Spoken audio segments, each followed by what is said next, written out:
இப்ப தியேட்டர்ஸ்ல ரன் ஆகிற பைசன் காலமாடன் படம் எப்படி இருக்குன்னு இந்த வீடியோல பார்த்தலாம். இந்த மாதிரி மூவி ரிவ்யூஸ்க்கு நம்ம சேனலை சப்ஸ்கிரைப் பண்ணிக்கோங்க.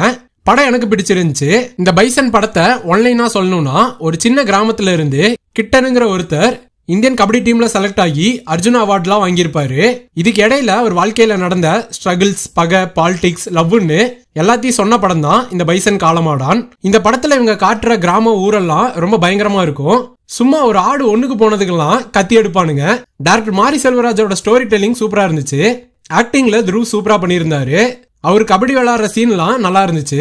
அடுத்ததா ஆக்டர் பசுபதி வேலுசாமிங்கிற கேரக்டராவே மாறி நல்லா பெர்ஃபார்ம் பண்ணியிருந்தாரு. பையனை ஜெயிக்க வைக்க அப்பா படுற ஸ்ட்ரகிள்ஸ் எல்லாம் நல்லாவே எமோஷனலா கன்வே பண்ணியிருப்பாரு. மற்றபடி அமீர், லால், அனுபமா, ரஜிஷா எல்லாரும் அவங்க கேரக்டரை நல்லா பண்ணியிருந்தாங்க. நிவாஸ் கே பிரசன்னா மியூசிக்லாம் சூப்பரா இருந்துச்சு. சில சீன்ஸ் எல்லாம் அவரோட பிஜிஎம் நல்லாவே எலிவேட் பண்ணி கொடுத்துச்சு.